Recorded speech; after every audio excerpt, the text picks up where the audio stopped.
So I'm here with John. What's your last name? Baran. Baran. John Baran. And you came in the office and we're talking to Father Marchin, and you had sort of an interesting experience. You told me you had encephalitis. Correct. Right. And I Googled that, and it told me it was swelling of the brain, but it's probably more than that. It's like an infection. And from what I hear, it isn't fun. Right? No, actually, most people die from it. Yeah. Matter of fact, there was a young girl in Naples just a couple of weeks ago, a cheerleader in high school, who they didn't know what she had. She died, and they did an autopsy, and that's what she had, encephalitis. So they didn't even. How did they detect it in you? I was very fortunate, very, very fortunate. I wasn't feeling good. I was like actually throwing up for about a week. I thought I had food poisoning. And my sister came to visit me for Easter, and she made some lunch, and she said, basically, have some lunch. And I said, I'm not feeling too good.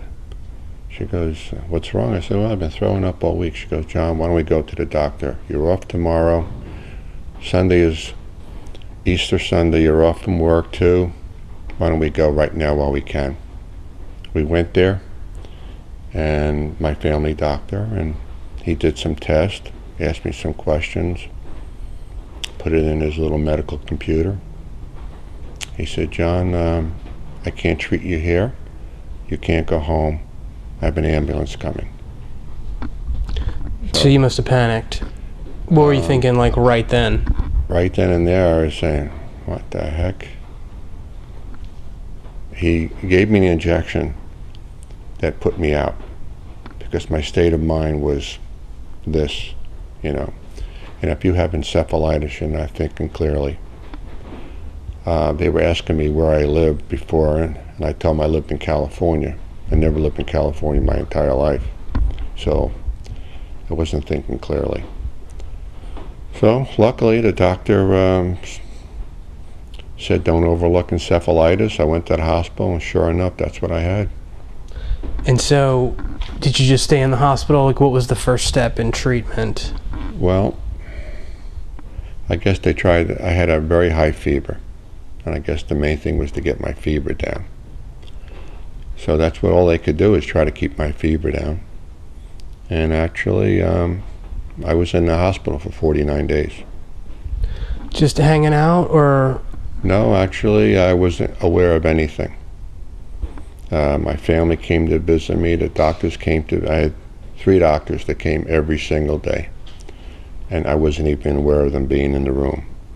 So you were in a coma, basically. I was in an induced coma. Every time they took me out, I was pulling whatever was sticking in me. Okay, they had to tie me down.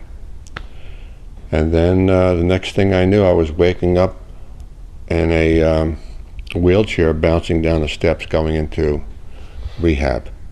That's how I woke up, going into rehab. Had they been taking you into rehab in the induced coma? No. Okay, so this was just the first time you'd woken up? First time I woke up. And they wanted to get you right into rehab?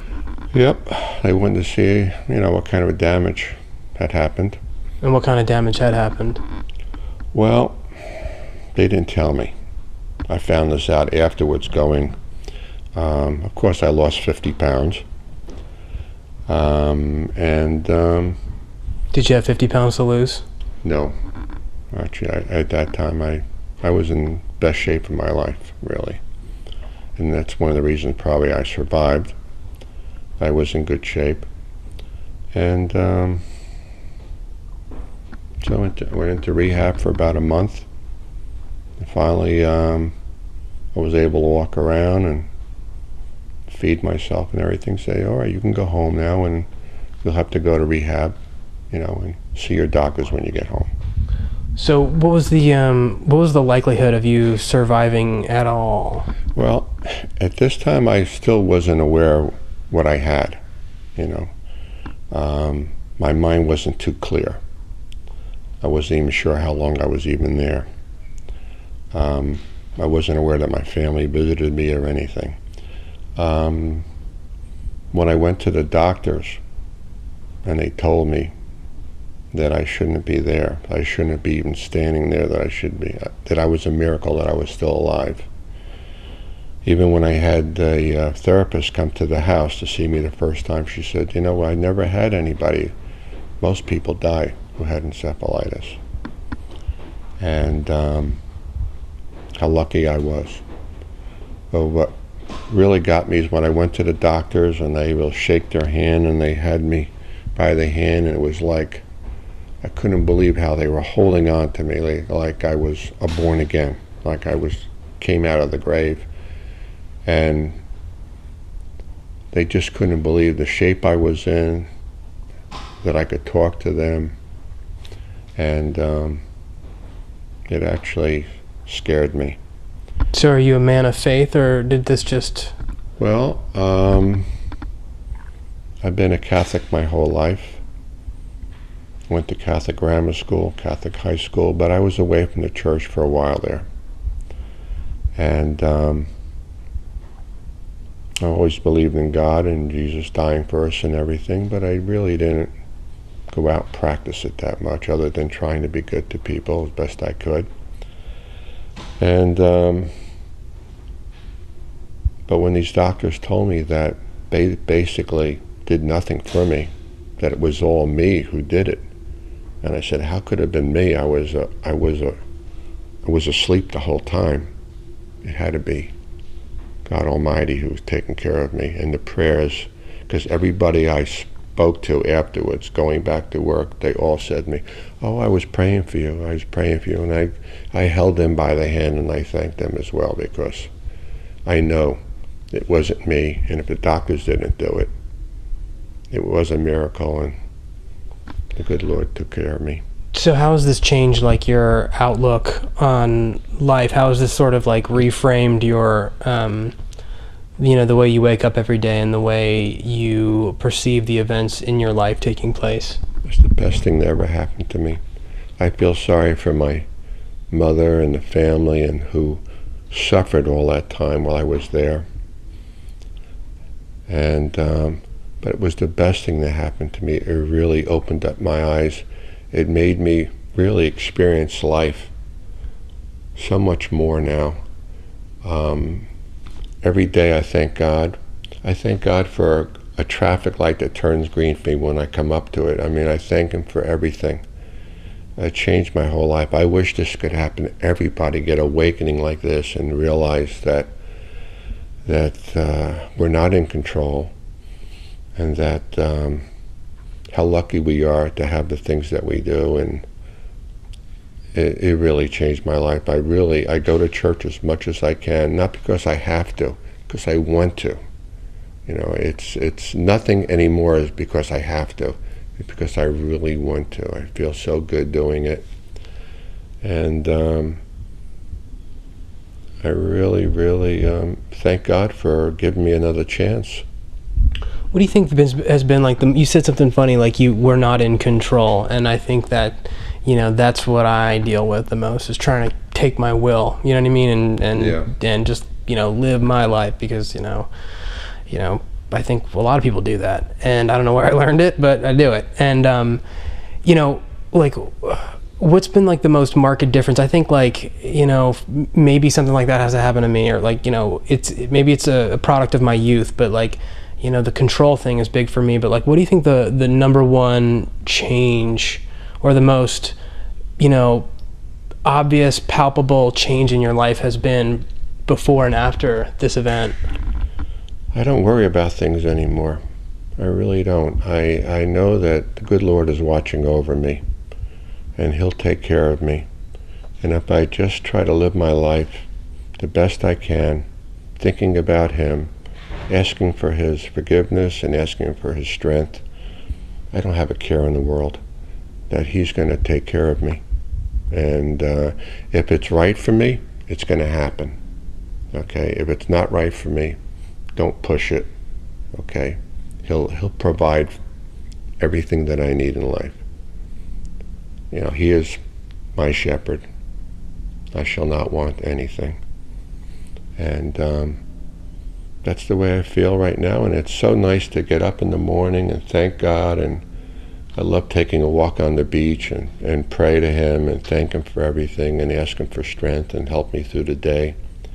And when I face someone at work or something that's rubbing me the wrong way, I say, this is my chance to shine, and I try to be better, you know, and to give back something, you know.